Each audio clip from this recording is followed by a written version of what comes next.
இன்றைக்கி விஞ்ஞானம் வந்து புதுசு புதுசாக எதையோ கண்டுபிடிக்குது. ஆரம்பத்தில் அது ஆச்சரியமாக இருக்குது, அப்புறம் அது நமக்கு பழகி போடுது. வானொலி பெட்டி புதுசாக வந்தப்போ ஒரு பெட்டி பேசுதுங்கிறது எவ்வளோ பெரிய ஆச்சரியம். இப்போ யாரும் அதை ஆச்சரியமாக பார்க்கறதில்ல. மதினம் சாலா மருட்கை அப்படின்னு ஒரு சொற்றொடர் வருது பாருங்க, அதில் கருத்தாழம் உண்டு. எதை பற்றியும் போதுமான அளவு புரிந்து கொள்ளாத போது ஒருத்தர் வந்து ஆச்சரியப்படுறார். புரிந்து கொண்ட பிறகு ஆச்சரியம் வந்து மறைஞ்சு போடுது. மிக நுட்பமான செயல்களும் நம்ம வந்து ஆச்சரியப்பட வைக்கும். ஒரு அரிசியில் ஒரு திருக்குறள் எழுதி காட்டுறாங்க, ஒரு முட்டை ஓட்டுக்குள்ளே ஓவியம் தீட்டி காட்டுறாங்க. கருங்கல் சிற்பங்களில் எவ்வளவு நுட்பமான வேலைப்பாடுகளை எல்லாம் பார்த்து ஆச்சரியப்படுறோம். இது மாதிரி ஆக்கப்பூர்வமான அரிய செயல்களை செய்கிறது கூட வியப்பை உண்டு பண்ணும். குப்பை கூலங்களை கூட வாழ்க்கைக்கு பயன்படுகிற பொருளாக மாற்றுகிறவர்கள் இருக்காங்க.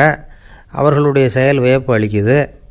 இடைக்காட்டு சித்தர் பாடின மூவடி 30ங்கிற நூலில் வர்ற ஒரு பாடல், ஆற்றல் பிறர் அறிதலின் அகம் கிளர்வு உறுதலின் கற்று அறி பாணர் கழுமிய கோடலின் தோற்றம் உருகவே போற்றல் சால் வியப்பே.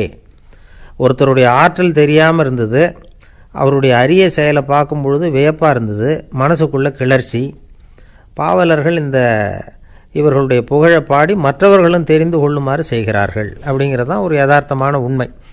ஆக எல்லா வகையிலும் வந்து மக்கள் வந்து தங்களுடைய வாழ்க்கையில் முன்னேறுவதற்கான வழிகாட்டுகிற ஒரு மெய்ப்பாடு தான் வியப்புங்கிறது. தென்கட்சி கோ சாமிநாதன் ஐயா அவர்களின் இன்று ஒரு தகவல் நகைச்சுவை கதைகளை கேட்டு ரசித்தமைக்கு நன்றி.